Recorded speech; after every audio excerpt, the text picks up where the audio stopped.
Turabasuhuje mwese mu izina ry'Umwami Yesu Kristo. Tunasalimu nyote kwa jina la Bwana wetu Yesu Kristo. Dushimira Imana kubona yongeye kutubonanisha kuri uyu mugoroba. Tumshukuru Mungu ambaye ameacha tunaonana kwa jioni ya leo. Izina ryawe rihabwe icyubahiro. Jina lake lipewe sifa. Mu izina rya Yesu Kristo. Turahaguruka dusome amagambo y'Imana. Tunasimama kwa usomi wa maneno ya Mungu. Ayo munsi turasome mu gitabo cya Matayo. Ya siku ya leo tutaisoma katika kitabu cha Mathayo. Turasoma ubutumwa bwiza bwanditswe na Matayo. Tutasoma habari njema iliyoandikwa na Mathayo. Igice cya 24. Sura 24. Turahera ku murongo wa 32. Tutaanzia 32. Turageza kuri 44. Hadi 44. Turasoma mu izina rya Yesu Kristo. Tutasoma kwa jina la Bwana wetu Yesu Kristo. Murebere ku mutini niwe cyitegerezo, ishami ryawo iyo ritoshe ibibabi bikamera, mumenya yuko igihe cy'impeshi kiri bugufi. Nuko namwe nimubona ibyo byose muzamenye yuko ari hafi, ndetse ageze ku rugi. Ndababwira ukuri yuko abo ubwoko batazashiraho kugeza aho ibyo byose bizasohorera. Ijuru n'isi bizashira, ariko amagambo yanje ntazashira na hato. Ariko uwo munsi n'icyo gihe ntawe ubizi, naho baba abamarayika bo mu ijuru cyangwa umwana, keretse Data wenyine.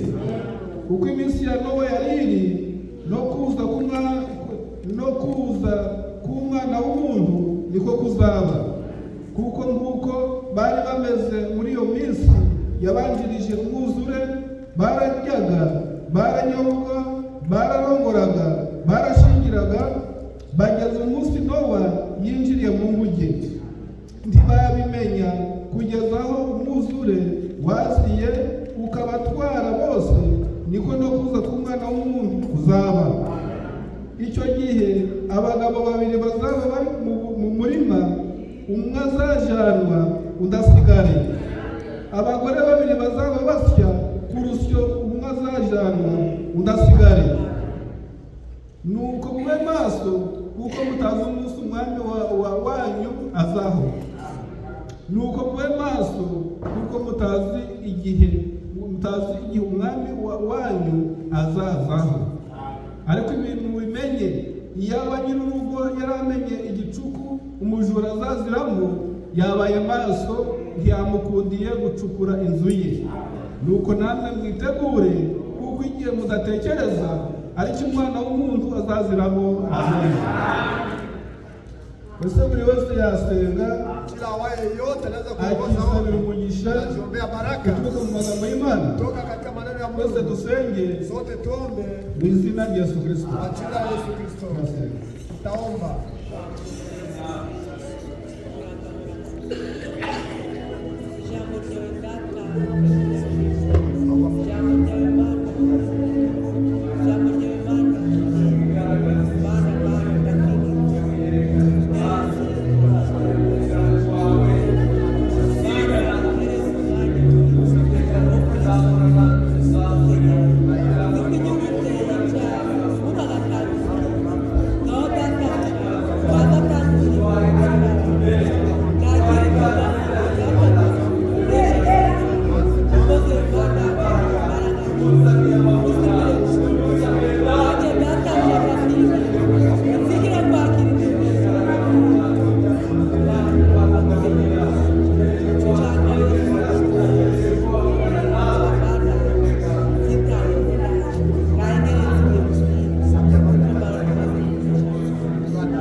Mwami ushobora byose, turakurarutse muri uyu mwanya, turakwakuye muri uyu mwanya, turaguhamagaye muri uyu mwanya kugira ngo uze ubane natwe, ufatirane natwe, yihanganiye intege zacu n'amafuti yacu, uturebera munsi y'amaraso yawe.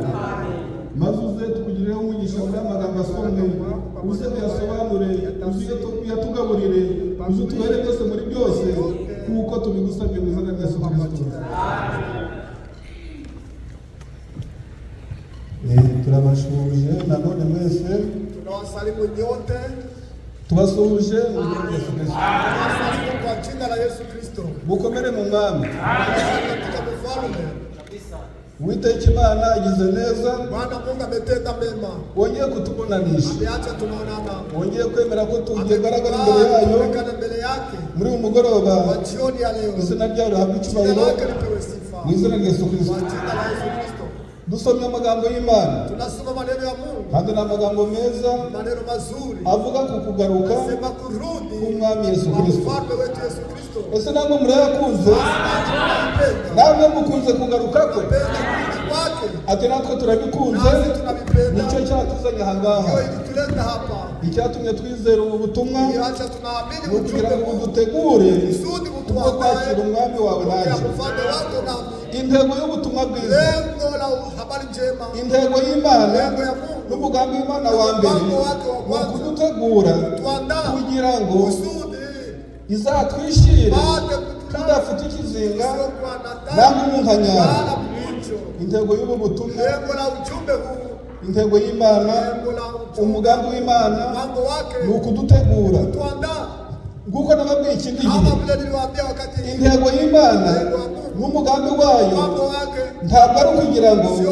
duterane birangirire aho, kusanyika ikishie pale, si ukugira ngo turirimbe tuimbe maze tubyine birangirire aho ngaho, ibakie pale, ahubwo ni ukugira ngo ijambo ry'Imana ridutegure, riduhindure, badilishe kugira ngo umwami naza dushobore kumusanganira. mambo kumurachi. Iyo ntego y'Imana nyamukuru, Lengo la Mungu kandi intego y'Imana si ukuturekera hano, tuacha ni hapa ukuduhindura, Imana ikatuzamura bikarangirira hose. naashia pale, Ntabwo birangiriye aho. Intego y'Imana nyamukuru ni ukugira ngo izatugeze mu bugingo buhoraho. kufikisha katika uzima wa milele. Amen. Kuko yitwa Uwiteka, Bwana wa natwe milele, tuzabaho iteka byose. Niyo ntego y'Imana nyamukuru. mpango wa Mungu, Ese nawe urabyifuza? Nawe urabikeneye?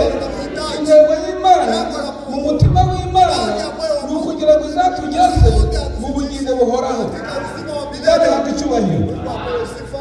Nawe urabyifuza? Navihitaji hasa. Ijambo ry'Imana riratubwira riti, Neno la Mungu limetuambia hano ku mutwe w'amagambo chini cha maneno hari kuvuga ngo unasema eti uko bizamera vile itakuwa ubwo Yesu azagaruka. Yesu atarudi, Uko bizamera vile itakuwa uko igihe Yesu azagaruka. wakati Yesu atarudi, Uko bizamera vile itakuwa ubwo Yesu azagaruka. wakati Yesu atarudi. Iyo tugiye kwiganiriraho Hiyo tunataka kuongea atakika makeya. atakika kidogo. Mbese azagaruka ryari? Atarudi lini? Ninde wambwira ngo Nani anaweza kuniambia? azagaruka ryari? Atarudi wakati gani? Iyihe tariki? Ni tarehe Ubuhe kwezi? nani, mwezi gani, Ni ubuhe mwaka? mwaka gani? Ninde wabimbwira? Naweza kuambia, Ninde wabifora? naweza kulijua, Wabifora naweza kulijua. Basi hawubizi. hakuna kujua. Umwami Yesu nuko yabisubije. Bwana Yesu ni vile alijibu Ijambo ry'Imana riti, neno la Mungu wetu. nuko umwami Yesu Bwana Yesu ari hano ku isi wakati alikuwa ulimwenguni, atangiye umurimo alipoanza kazi wo gukiza abantu. wa kuokoa watu na kuwaponya. Hano iki gitabo twasomye, Kitabu hiki ambacho tumesoma, iki gice tugitangira, kipindi aho kwenye gitangiriye kinaanzia, hari kuvuga ngo unasema eti nuko umwami Yesu mfalme Yesu ari kumwe n'intumwa ze, wakati alikuwa pamoja na mitume bari kugenda, wakitembea bari mu murimo w'Imana. ndani ya kazi ya Mungu, Mbese muri uwo murimo ndani ya kazi ya Mungu bakoraga iki? walikuwa wanafanya nini? Yakizaga abarwayi, Aliponya wagonjwa, akabwiriza ubutumwa bwiza, akahubiri habari njema, ibirema bigahaguruka, wote vinasimama, ibipfamatwi bikumva, viziwi vinasikia, byose yote Imana ikabakiza. Mungu anawaponya, Ibipfamatwi bikumva, viziwi vinasikia, biragi bikavuga, bubu nazo ibirema zinasema, bigahaguruka. wote navyo vinasimama. Nicyo cyazanye umwami Yesu, Hiyo ileta Bwana Yesu akamamaza inkuru nziza, anatangaza habari abanyabyaha njema, bagakira. wenye dhambi Ari wanaokolewa. kugenda n'intumwa ze Alikuwa pamoja na mitume wake ziyatoranije, wenye alichagua agitangira umurimo wakati alianza kazi, yatoranije intumwa 12. mitume 12 Bari kugenda rero, walitembea pamoja, bari gutembera, walitembea pamoja bari mu murimo w'Imana, kwa kazi ya Mungu, babe banyuze wakapita ku rusengero kwenye hekalu rwa Yerusalemu hekalu ya Yerusalemu, rwo Salomo yubakishije. Yerusalemu alijengesha, Bari kugenda, wakitembea bari mu murimo w'Imana, kazi ya Mungu, ndabona intumwa naona mitume n'umwami Yesu bari kugendana wakitembea pamoja, intambwe ku yindi hatua kwa bari hatua, kuganira. wakiongea. Babonye urusengero Walipoona muri hekalu Yerusalemu ndani ya Yerusalemu, Salomo yubatse, Salomo alijenga, nabo baravuga bati nao wakasema eti, mbega urusengero, ona hekalu, mbega ukuntu rutatse, ona vina mbega pambo, ukuntu ari rwiza, ona vile ni nzuri, ona kweli ibiti by'imiberoshi, ya miberoshi, iby'imyerezi, Imyerezi, izahabu, zahabu, amabuye yose y'agaciro mawe yote ya yose thamani yagiye kuri uru yote rusengero. ilijaa kwa hekalu hii. Mbega urusengero, Ona hekalu, mbega Salomo ona Salomo, ukuntu yari umunyabwenge alikuwa mwenye elimu, yubatse iki alijenga urusengero rumeze nyumba gutya. hivi. Yesu nawe arababwira, Yesu akawaambia, arabumviriza, akawasikiliza, arababwira ati akawaambia eti, ndimureba ibingibi, simuona hii yote, ndimuri kureba urusengero, simuona hii hekalu, ndimuri kureba ibingibi, simuona hii yote, ibingibi hii yote, uru rusengero hekalu, ruzasenyuka, utabomoka, nta buye hakuna jiwe, bizasigara tabaki, bigeretse kuri ibi. weka jiwe lingine. Kweli, Uru rusengero hekalu, Salomo yubatse Salomo alijenga, imyaka 40 miaka 40 ruzasenyuka. utabomoka. Umwami Yesu ati ibi byose mureba bizasenyuka, ntabwo bizasigara bigeretse kuri ibi. Itawekwa juu ya ingine. Nabo baratangara, Nao wakashangaa, ibi byose bizaja hasi. yote itawekwa chini. Intumwa ziramubwira ziti Mtume wakamwambia, tubwire rero mwambie, uru nguru ruzasenyuka, yote itabomolewa. tubwire rero ibyo bizaba ryari Kwa nini? no kuza kwawe, Hakuja kwako. ikimenyetso cyabyo ni ikihe, Yako kurudi ni gani? ikimenyetso cy'imperuka ni ikihe, Ya mwisho ni gani? bitubwire. Utwambie.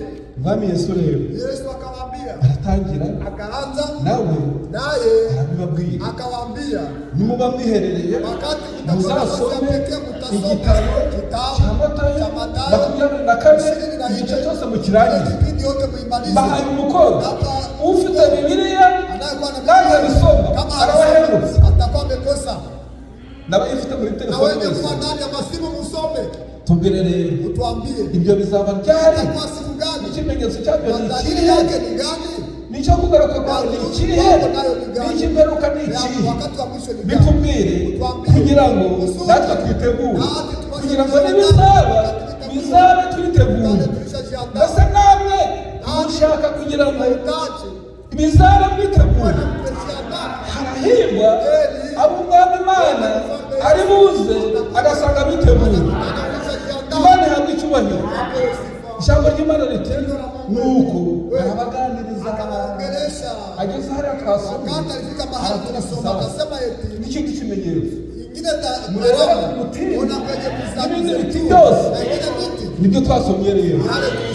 Aho tugiye gusoma rero umutwe w'ahungu uko bizamera umwami Yesu nagaruka, nibyo turi kwiganira. Nawe nushaka ukuremo n'ibindi, kuko Imana yaduhaye amaso y'ibindi. Icyo gitabo nugisoma cyose nawe urakuramo ibindi biruta ibyo ndi bukubwire, kuko nawe uri ikizu. Siko bimeze rero. Imana ihabwa icyubahiro. Mujye mukunda gusoma Bibiliya. Hanyuma rero none ngo bizaba bimeze gute? Umwami Yesu nagaruka bizaba bimeze gute? Mbese azaza bimeze gute? Azaza mu buhe buryo? Umwami Yesu nagaruka bizaba bimeze gute? Nababajije ngo azaza ku iyihe tariki, ukuhe kwezi, ubuhe mwaka? Mwavuze muti ntabwo ubizi. Umwami Yesu nawe aravuga ati nubwo yaba abamarayika ntabwo babizi, n'umwana w'umuntu ntabwo abizi, ngo keretse ngo data wenyine. Ngaho rero none se kandi ubwo ninde wabisobanurira ngo nubwo baba abamarayika ntabwo babizi, n'umwana w'umuntu ntabwo abizi, ngo keretse Imana yonyine. Yesu ari kubabwira kugaruka kwa nde? Kugaruka kwa Yesu Kristo. None ubwo aravuga ati nubwo baba abamarayika ntibabizi, n'umwana w'umuntu ntabwo abizi, none se umwana w'umuntu kandi utena nini? Bari bamubajije tubwire ibimenyetso bigaragaza kuzagaruka kwawe. None nawe aravuze ati n'abamarayika ntabwo babizi, n'umwana w'umuntu ntabwo abizi, ukiretse data wenyine. Kandi ndabasobanurira amagambo. Aya magambo ari kuvuga ku kugaruka kwa Yesu Kristo. Kandi uwo Yesu Kristo niwe wari kuvuga ngo ntawuzi umunsi n'igihe. Ngaho ntawuzi umunsi n'igihe, kandi ari we kwivuga. None uko kandi uwo mwana w'umuntu utena ninde? Imana ihabwa icyubahiro. Yesu Kristo ageze hano ku isi, iby'Imana, iby'ubwami bw'Imana yabivugaga mu migani, kugira ngo ab'Imana babibone babihishuriwe. Yavugaga byose mu migani, akabivuga mu marenga, ariko yagera hirya intumwa akazisobanurira. Imana ihabwa icyubahiro. Nubwo baba abamarayika ntabwo babizi, intumwa nazo zikabizi. Yarabwiye ibyaza tubwira ni ibiki. None Satani si we, ngaho tubwire. Filipo ati kuvuga muzaja kwa data, none data ninde? Umbonye ababonye data. Filipo, aho wabaniye nanjye ntabwo uzi ko ndi muri data, data akaba muri cyane. Umbonye ntababonye data, ninjye nzira n'ukuri n'ubugingo, ntabwo kwa data ntamujyanye. Uwo wivugaga yangaga kwikakaza no kwishyira hejuru, akabakisha mu maranga kandi ari we. Imana ihabwa icyubahiro. Akabivuga mu maranga, akabakisha hejuru, kugira ngo Imana ibihishurire ba nyirabyo. Ni wowe rero, ni we. Imana ihabwa icyubahiro. Rero ntawe umunsi ntabwo igihe data wenyine yubizi igihe yagenwe. None ni ryari? Ntawe ubizi. Kugira ngo Imana izamo, kugira ngo umwami naza azasange twiteguye. Biragenda gute? Ni ukwitegura n'ubundi. Nta kindi tubabwira muri mugoroba, turababwira kugaruka k'umwami Yesu Kristo gutunguranye. Ni ukugaruka k'umwami Yesu Kristo gutunguranye. Burya bikiriye bavuga ngo iki? Wakati wa leo wanafanya nini? Ugiye kubona Beshirari, ukabona uri mu muryango, ukabona Serushago araregutse n'umudamu we n'abana be n'imodoka, ukabona bafunguye butu, bakuyemo ibyo kunywa, bakuyemo ibyo kurya n'amapfukire n'ibindi byinshi, kandi atakwakuye. Ibyo bintu babyita ngo iki? Burya Manuel babyita ngo iki? Surprise. Kumenya mu myita ntiyigeze mwakura, yaza kubona akabona araregutse n'imodoka yuzuye. Ni surprise. Umwami wanje nawe araza mu buryo bwa surprise. Reka nibwira mbabwira kuri umugoroba, kugira ngo buri wese atunganye imibereho ye imbere y'Imana, kuko umwami wanje nawe araza mu buryo bwa surprise. Araza atunguranye. Reka nongera mbibutse yuko umwami wawe nanjye araza atunguranye, araza nk'umujura. Imana ihabwa icyubahiro. Umwami Yesu ati azaza nk'umujura. N'abamarayika ntabwo babizi, n'umwana w'umuntu ntabwo abizi, nta n'umwe ubizi, usibye data wenyine igihe yagenwe. Naza asange twiteguye. Nta kindi kuri mugoroba ni iki gitungurana harya? Harya ni ndababwira ikintu gitungurana ni iki? Ikintu kizagitunguye ni iki? Ndababwira akakintu. Urupfu ruratungurana. Ikindi ni iki gitungurana? Impanuka iratungurana. Ikindi gitungurana ni iki? Serushago. Ikindi kintu kiza gitunguranye ni iki? imvura na mvula, ikirere anga, ikirere kiratungura anga nayo inakuwa kafula. hari ikindi gitungura ni iki Kingine gani? ibisi Utungu, ibisa by'umugore utungu wa mwanamke yaba ari mu kazi akiwa ndani ya kazi ntabwo hawezi kujua, uri bumumenyesha haitakujulisha. ntabwo bihangayitse ngo ari mu kazi Kabisa iko ndani ya kazi, ntibihangayika ngo ari mu modoka ndani ya gari, ntibihangayika ngo ari kwa muganga siko kwa ari mu murima ndani ya shamba, aho ariho hose igihe kigeze biramutungura niyo mpamvu mwumva abacu ba kera bamwe barabitaga ngo nisenzira ari ku nzira agiye ukongo ibisabwe bimufatiye w'inyagatotera ntabwo bikamufatira muri rukuru ntabwo mu isoko ry'itongo abagore bakaba baramutambikanye ibise biratungurana rero yaba afite amahirwe ari kumwe n'abandi babyeyi ibanga bakaba barimenye bakaba baramutambikanye mu ntoki bakamwita nde serutoki gitangaza ishara kubwa kabisa. bikaba biramutunguye ari kubagara amasaka ubundi akihera hirya bazamwita nde niba ari umuhungu bazamwita se amasaka Kama ni kijana niba ari umukobwa bazamwita nyiramasaka mtama, mtama. tugari gutura nyiramasaka Kama mmoja mtama pale, twari duturanye mu kizi tunakuwa tunakaa hapa mani hamwe icyubahiro tukapewa sifa. n'ibise rero Ni utungu biratungurana inakuwa kafula. nubwo azi yuko igihe kizagera akabyara Inakuwa tazala. nubwo kwa muganga bamubwiye ukwezi Kumwambia mwezi. bakamubwira wenda n'itariki ariko isaha ntabwo ayimenya Saha tu.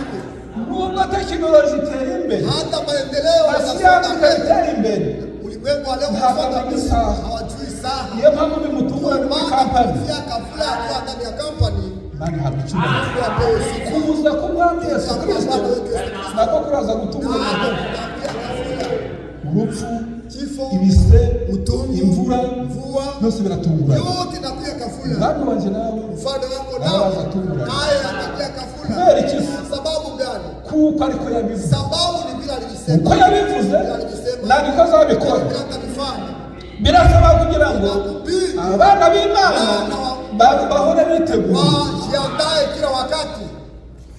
nagusanga ku ishuri azasange witeguye nagusanga mu muhanda ugenda azaza witeguye nagusanga mu kazi azasange witeguye nagusanga mu ndege uzaba witeguye abari mu ndege bakebaguze ukatuka n'abagabo babiri bagiye he abagabo babiri bagiye bari hehe murashakisha kumbe kuza k'umwami wanjye nawe kubasanze mu ndege abandi kubasanze mu modoka abandi kubasanze mu mirima abandi bari gusya ni abagore babiri bari gusya amasaka umwe aragiye undi arasigaye babiri bararyamye umugabo n'umugore umwe aragiye undi arasigaye ugiye ni uwuhe ni uwasabye imana umuhe kwitegura usigaye ni uwuhe ni wa wundi utarabyitayeho usigaye ni utarabyitayeho akabisuzugura agasuzugura ijambo ry'imana akindamararira ijambo ry'imana riti ntimudamarare mutazangwa gitubuzi udamaraye wese wabapfuye ahagaze ijambo ry'imana riti umwami yesu kirisito aravuga ati rero ubwo ari uko bimeze mumere nka nyir'inzu kuko nyir'inzu umujura byari buze ntabwo abimenye umujura azana abatunguranye azana ijoro mu gicuku ngo ndi ku mwami yesu kirisito nawe azaza mu gicuku ngo naza mu gicuku muzabe mwiteguye naza ku manywa muzabe mwiteguye naza imvura iri kugwa muzabe mwiteguye igihe cyose azazira kuko ngo mwebwe ntabwo muraba mu mwijima ngo muzatungurwe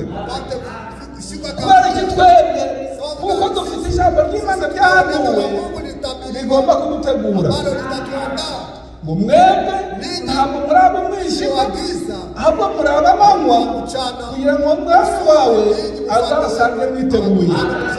Iri jambo ry'Imana ni wo muco twahawe wo kutumurikira kugira ngo haba ari nijoro twebwe tube turi kubona, tumenye ngo twumve mu mitima yacu, twumve mu mitima yacu umwami aje. Imana ihabwa icyubahiro. Didasi iyo yiteguye umushyitsi muhire aritegura, agategura intebe, agategura ameza, agategura ibyo kurya, agategura ibyo kunywa, n'abo kubihereza.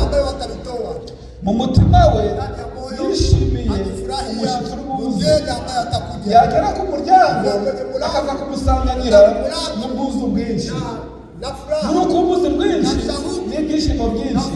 Umwami wawe nanje, umwami Yesu Kristo niwe mushyitsi mukuru, araza muri iki none nawe witeguye kumwakira. Ngo naza abenshi bazakorwa n'isoni n'ikimwaro. Amen. Ariyo mpamvu tugomba gusaba Imana ikatweza, ikadukuraho imyanda, ikadukuramo ibyaha, kugira ngo naza tutazababera, tutazihisha, tutazagira isoni yo kumusanganira, ahubwo naza tuzumve mu mitima ufite ubwuzu bwo kumwakira. Muri kubyumva neza? Naza abenshi mubazihisha, igihe naza abenshi bazatinya kumureba mu maso kubera ibyaha batuyemo.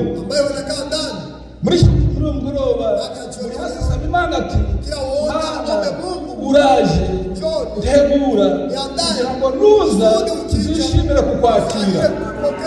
Amen. Naza uzishimire kumwakira. Karibu mwami wanjye. Uravuga ngo karibu kuko mu mutima wawe nta byaha birimo, nta bugome, nta n'icyaha cyakubuza kumusanganira. Muri uyu mugoroba buri wese yisuzume arebe ko hari icyaha cyamubuza gusanganira umwami, cyamutera ubwoba, kikamutera kubabera no kwihisha no gucika mu maso y'Imana. Imana ihabwa icyubahiro. Karibu mwami wanjye, umutima wawe Yesu, umwami wawe, umwami Yesu aje muri aka kanya witeguye kumusanganira. Umwami Yesu Kristo aje muri aya masaha, aje aka kanya witeguye kumusanganira. Usuzuma umutima wawe rero, ya bindi, ya myitwarire, ya myifatire yose urasuzuma. Basuvuga uti karibu mwami wanjye. Imana ihabwa icyubahiro. Reka dusome kugira ngo turangize, tubakereze. Tutasoma Ibyahishuriwe Ufunuo igice cya 3 sura 3 shairi ya 3 kandi tugiye kurangiza. Karibu kumaliza. Ufunuo sura 3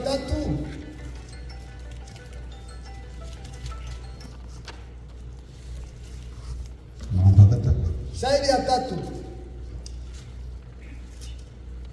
rero tunakuambia wandikira marayika w'itorero ry'Isarudi ati ufite imyuka 7 y'Imana n'inyenyeri 7. Aravuga aya magambo ati, nzi imirimo yawe, nuko ufite izina y'uko uriho, nyamara ukaba uri intumbi. Juba amaso ukomeze ibisigaye bigiye gupfa. Ube maso ukomeze ibisigaye bigiye gupfa, kuko nabonye ko ari nta mirimo mwakoze itunganiye bose imbere y'Imana yanjye. Nuko ibuka ibyo wakiriye n'ibyo wumvise, ubyitondere kandi wihane. Ariko rero nutaba amaso nzaza kumujura, nawe ntuzamenye igihe nzagutungurira. Icyakora amen. Amina. Acha hapo. Wabyumvishe neza. Umesikia vema? Uwo ni marayika w'Imana Ni malaika wa Mungu abwira itorero kanisa ry'Isarudi. na Sarudi. Turasoma Tutasoma umurongo igice cya 16 byahishuwe. Ufunuo. Byahishuwe igice cya 16. Ufunuo sura 16. Byahishuwe igice cya 16. Ufunuo sura 16. Umurongo wa 15. Shairi ya 15. Dore nzaza nk'umujura, hahirwa uba maso akarinda imyenda ye kugira ngo atagenda yambaye ubusa, bakareba isoni z'ubwambure bwe. Amen. Amina. Wabyumvishe neza? Umesikia vema? Dore nzaza nk'umujura, hahirwa uba maso akarinda imyenda ye kugira ngo atagenda yambaye ubusa, bakareba isoni z'ubwambure bwe. Amen. Amina. Mana ihabwe icyubahiro. Mungu apewe sifa. Turasoma igitabo cy'Abatesalonika ba mbere. Na Wathesalonike wa kwanza. Tahera ku murongo wa mbere. Taanzia shairi wa kwanza. Abatesalonika ba mbere. Wathesalonike wa kwanza. Tahera ku murongo wa mbere. Taanzia shairi wa kwanza.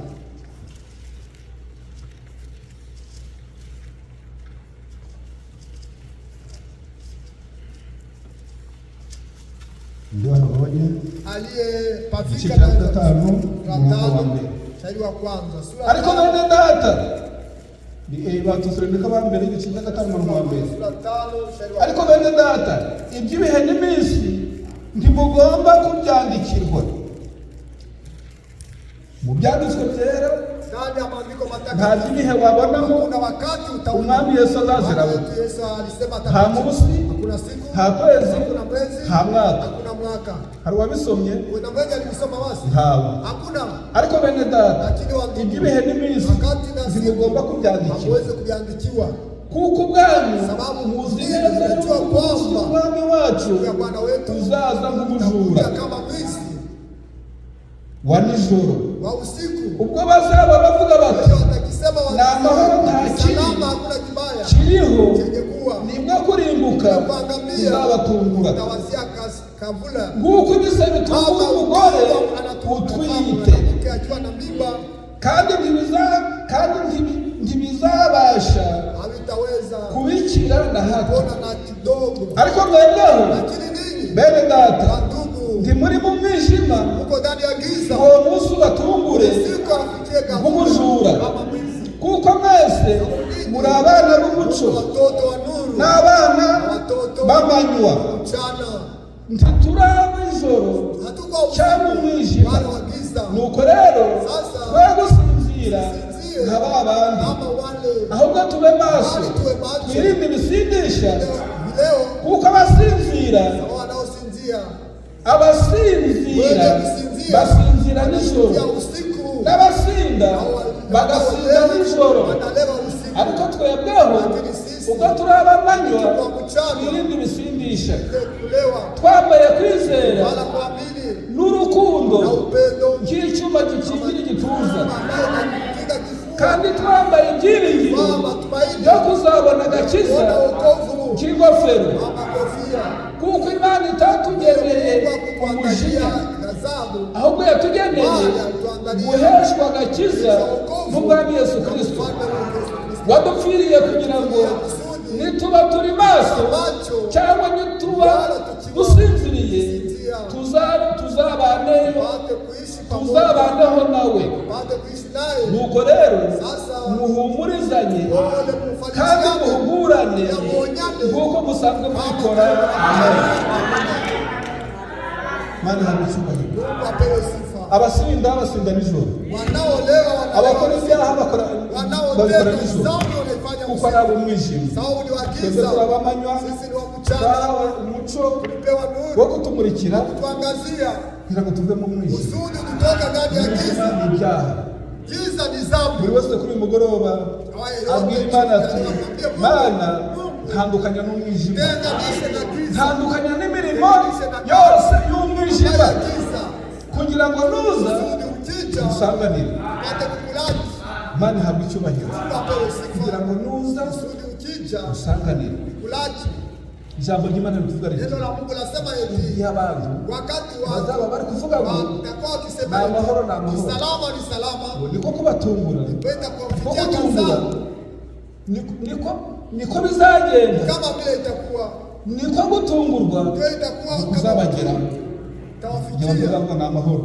Akisema ni salama. Muri intambara mu kuzumva Vita mnazisikia kwa kundi nababwiraga mbere vile vile nilikuwa ko mu nawaambia Isiraheli kama vile kwa ari Israeli intambara, uko vita. noneho buno Sasa ni umuriro gusa, ni moto, ni umuriro gusa ni moto mu kirere, ni angani, imyotsi, imyoshi, ni umukungugu ni vumbi bizamukana, na panda pamoja yego kubw'umutekano, kwa reka ajili ya ntibivuga byose, usalama. Acha ariko niseme ni umuriro gusa, ni moto, ni umwotsi mu kirere, moshi angani, mu karere ndani k'iburasirazuba ya bwo hagati, wilaya, ni umuriro gusa. moto Ni umuriro si guturuka kuri inde, kuri bene Yakobo, watoto wa bene Aburahamu, bakomotse ku bukini kwao bwa Aburahamu bose, wote. ariko ubu ngubu Lakini sasa mu karere batuyemo wilaya wanayo ni ndani umuriro gusa. moto.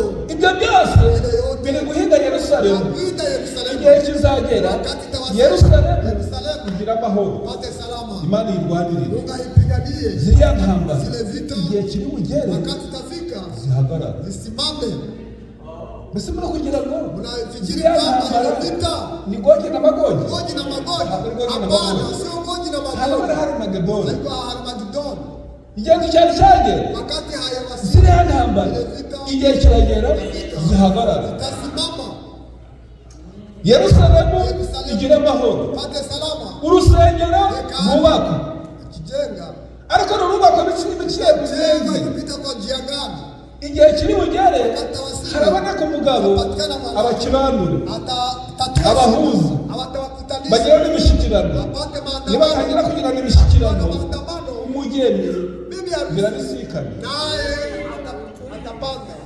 Uwo mugabo nababwira muti mwumvikane, nimutuze, nimuturane, Yerusalemu ni iya runaka, nabana kubakiranura Abisiraheli batangire, Anze niba nta rusasu, niba nta mbunda, umuriro wacecetse, moto imesimama, barubaka urusengero rurerure. atajenga hekalu. Ayo masezerano Ile mapatano bari kugirana n'uwo mugabo watakuwa na ule batangira mapatano. kubaka urusengero, Anza kujenga imigina hekalu. bari kugenda birabisikana n'izamurwa ry'umugeni. None ni ryari, nihe tariki, ni ukuhe kwezi, ni ukuhe mwaka, icyangombwa ni ikihe? Ariko ubu ni umuriro, hakeneye umugabo wize siyansi yo bita sosiyoloji, ushoboye guhuza abantu n'abandi. Kutanisha mmechukua watu na wengine. Kandi uwo muntu uriho none nasomye amateka ye nsanga icyo gikorwa aragishoboye, Penda ataiweza. ashoboye guhuza abantu bakora, azabikora. Atalifanya. Yavukiye mu Buraya, Alizaliwa umugabo n'umugore badahuje, akorera mu bihugu by'amajyepfo y'Amerika, aba no muri Amerika hano. Atakuwa na Marekani. Mbega imico y'abandi yose arayizi. Tabia ya watu wote anaielewa. Umuntu kuvuga muramuzi, Ile mtu nasema tugira mnamuelewa. hanze Tukifika nje mubaze kumwitorera muulize mkubwa wa kanisa. ibyo bintu guhuza abantu n'abandi arabishoboye. Igihe kiri bugere rero Tutafika. bagatukuceceke mbere Sasa nyamaza. turwanike. Unapigania nini? Sogokuru wanyu ufunde Babu kwani si moja. muceceke Nyamaza. bakiranure, Nibatatue shida yenu. bitewe n'uko urusasu rubaremeje n'umuriro ubari hejuru, bazemera imishyikirano. Bali maandamano. Nibamara imishyikirano Bali cya maandamano. cyumweru cya 70 cya Daniyeli kizaba gitangira, Itakuwa imeanza. kandi kiratangira umugeni akakira hano ku isi. Hapa nimekuja. Imana ihabwa icyubahiro. Mungu apewe sifa. Ubwo rero niko ari kubasogongeza Ile ilikuwa kugira ngo kuongeza. tumenye aho ibihe Kusudi bigeze. kujua wakati uko gani. Ijambo ry'Imana riti Neno la Mungu murebere ku mutima n'ibindi biti byose iyo bitoshye, none si uko gutoha kandi hejuru hari umuriro. uko moto. Imana ihabwa icyubahiro. Mungu apewe sifa. Twatukubabwira tuti tulikuwa tukiwaambia Umwami Yesu Kristo Bwana wetu araza anakuja akikuwa kama kwitegura rero mujiandae araza tuguranye nkandi atakuya nk'umwami Belushaza. Mwami Belushaza tuvuga turangize utasema juu yake mu gitabo cya Danieli, soma kwa kitabu cha Danieli igice cya 5. sura 5. Umwami Belushaza Abisiraheli wana Israeli barabafashe mu gwate, barashika mateka nyama baragiye Babuloni. kwa Babeli. Umwami Belushaza Belushaza atwara ibintu byo gusengera kwa vitu ya hekalu abijana i Babuloni. akabibeba Babeli. Igihe kigeze Wakati ilifika yari kibikomangoma akaalika maakida na wanawake na watu kadhaa, arabararika mu birori wakaenda katika karamu yake abantu 1000 watu 1000 ibikomangoma wenye kuwa na vyeo baraza wakakuja bakora umunsi mukuru, wakafanya siku barishima, wakafurahi, baranywa, baranezerwa. Muzabisoma mu kitabu cha Danieli igice cya 5. sura 5. Igihe yaranezerewe Wakati walifurahi aravuga ati akasema nzanira ibikombe byo mu rusengero rwa Yerusalemu hapo nitaka jana nikoreshe vino, nikuje na mvinyo yangu. ibikombe barabimuzanira Akavileta byavuye mu rusengero rwa Yerusalemu, batangiye kubinywesha bishimye banezerewe. Agiye kubona ku rusika ikiganza ukiri kwandika amafi arakomangana, nawe aravuga ati biriya ni ibiki, ninde wabisobanurira bose kabura n'umwe wo kubisobanura. Baramubwira bati hari uwitwa Danieli yashobora kubisobanura. Danieli aje arabisobanura, aramubwira ati wowe waragomye nka so Nebukadineza yaragomye, Imana imuhanisha kuja mu ishyamba aba nk'inyamaswa. Imana ihabwa icyubahiro. Bene data bashiki bacu, mwirinde kugomera Imana kugeza igihe cyo mukora ibyangwa n'amaso y'Imana. Mwirinde kugomera Imana. Nebukadineza yari ikakaje kugeza igihe cyo yaragashije igishushanyo cy'abite kugira ngo bajye bamuramya abe nk'Imana. Ibyo bituma Imana imukura mu bantu imujyana mu ishyamba. Umuhungu we Belushaza ahazanye amateka, nawe aravuga ati ibikoresho byo mu rusengero mubizane binyweshe. Imana ihabwa icyubahiro. Ibikoresho byo mu rusengero aba bose ni ibikoresho byo mu rusengero, aba bose ni ibikoresho byo mu rusengero, aba bose ni abakozi, aba bose buri muntu afite icyo akora. Amen. Imana ihabwa icyubahiro. Jambo ry'Imana riti Belushaza Danieli aramubwira ati kuko utamenya amateka ya yagenze, utaratinye Imana akikakaza, Imana ikamuhana kuko utabizirikanye ngo bimenye, none nawe ukoze ibirenze ibyo yakoze. None ubwami bwawe biriya byanditse hariya biravuze ngo meni wapimwa mu bipimo tekeri, basanze udashize ufarisini, ingoma yawe ihabwa abamedi n'abaperesi. Ubwami bwawe burarangiye kuko utashoboye kugendana n'ijambo ry'Imana. Imana ihabwa icyubahiro. Amen. Niba ushaka kugendana n'Imana, wikure muri wowe ibyubahiro no kwishyira hejuru no kwikakaza n'ubwibone n'ubwirasi, ahubwo buri wese yicisha bugufi imbere y'Imana. Ushaka kugira ngo ubone Imana, yicisha bugufi kugira ngo Imana ikorere muri wowe. Ushaka ngo Imana ikorere muri wowe, yicisha bugufi, iby'ubuyuwayi n'ibyubahiro ubikuremo, maze Imana ikorane nawe, maze Imana ibone gukoresha. Mushaka kugira ngo muzamurwe, musabe Imana ibakore n'imitima yinangiye n'imitima ikomeye, imitima yanyu yorohe nk'inyama, imitima yanyu imitima yacu yorohe nk'inyama, imitima yorohe yo guhugura no kuyoborwa yicishije bugufi maze Imana ize ikorere muri twebwe kugira ngo niza isange twiteguye. Berushaza rero ati uko bimeze ati bakwambika umudari babwiye kuwambika Daniyeli ati izo ngororano zihereza abandi, ntabwo mborera ibihembo n'ibyubahiro, ibyo byubahiro bihereza abandi. Naho njyewe kubw'ibyo Imana yanyeretse ngo muri iryo joro Berushaza arapfa, ubwami butwarwa n'Abamedi n'Abaperesi. Abo nibo bari kurwanya Isiraheli uyu munsi. Abo Abamedi n'Abaperesi nibo bari kurwanya Isiraheli. Mwami wanjye nawe turarangije kuri uyu mugoroba. Uko bizabera igihe umwami Yesu azaza bimeze bite? Ababiri bazaba baryamye, uzagenda witeguye, utiteguye asigare. Ababiri bazaba bari gusya, uwiteguye agenda, utiteguye asigare. Abandi bazaba bari mu muhanda, abandi bari mu kazi, abandi bari mu nzu, abandi banezerewe. Mwazagenda ugasigara.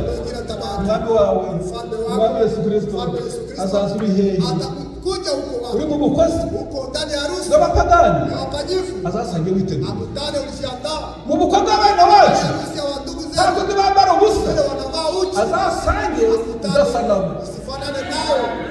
Ni mu bukwe bw'abana bacu turabutaha, ariko amakwe yabo abahantu b'ibizira byinshi n'imyifatire mibi n'imyitwarire mibi. Uje ubutaha ariko ukifata nkabo. Nushaka wambarire n'umugeni ariko wowe kwambara ubusa. Nushaka wambarire n'umusore ariko wowe kwazambara imishanana. Yamishanana n'abapagani bayambara. Gusa ubwo yerekana akoze mariage bazamwambika imishanana. N'agakoni rero kariho amasaro n'imishanana. Nukuba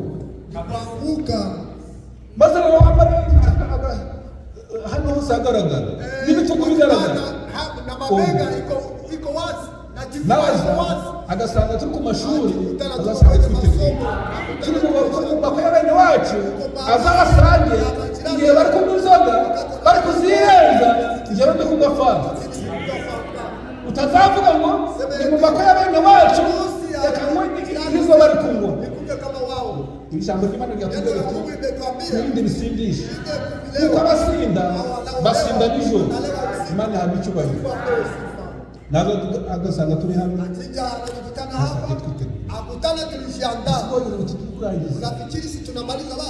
umwami wawe Yesu Kristo naza abera b'Imana bazamusanganira n'ibyishimo.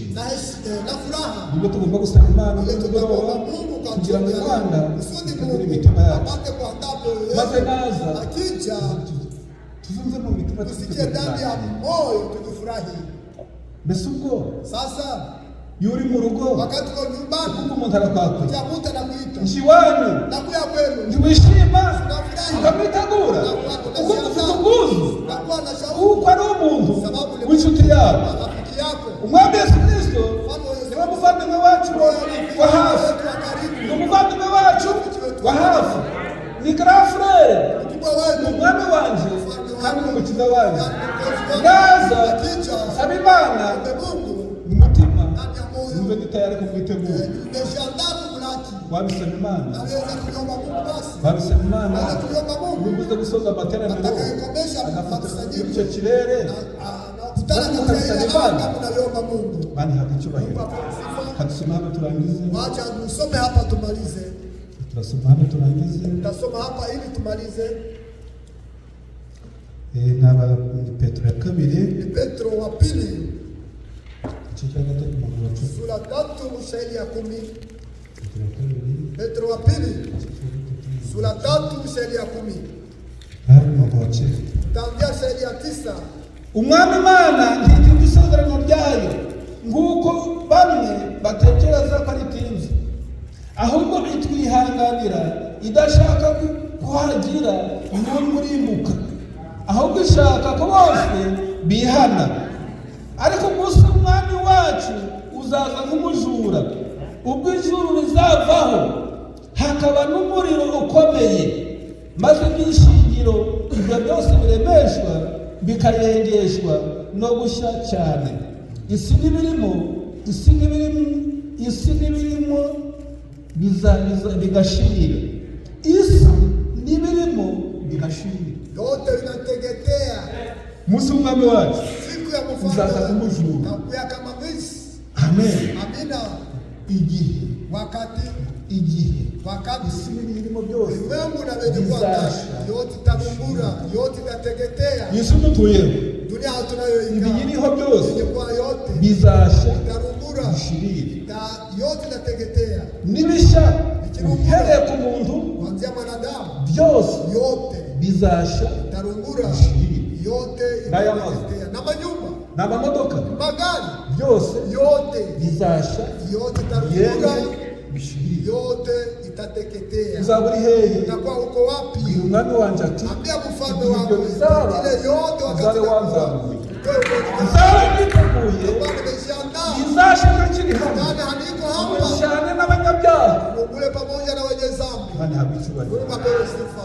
Nuko Imana ibaha umugisha Mungu awabariki. kandi ibaha amahoro, ibahe n'umutekano, buri wese mushyiremo umutima n'inyota n'ubwuzu Na shauku n'urukumbuzi na shauku rwo kwakira kulaki kuza k'umwami wa Yesu Kristo. ya mfalme wa Yesu. Imana haba icyubahiro. Mungu apewe sifa. Buri wese Awa yeyote mwifurije ko kuitatia mu mutima we ndani ya moyo wako habamo uwe ibyishimo na furaha byo kwakira ya kumulaki umwami Yesu Kristo. mfalme wa Yesu. Naza Akija azadusabye ngo tujye mu mahoro. atukutane tuko ndani ya salama. Imana ibaha umugisha. Mungu awabariki. Naho ikindi gihe Wakati mwingine mugira ijoro ryiza. wewe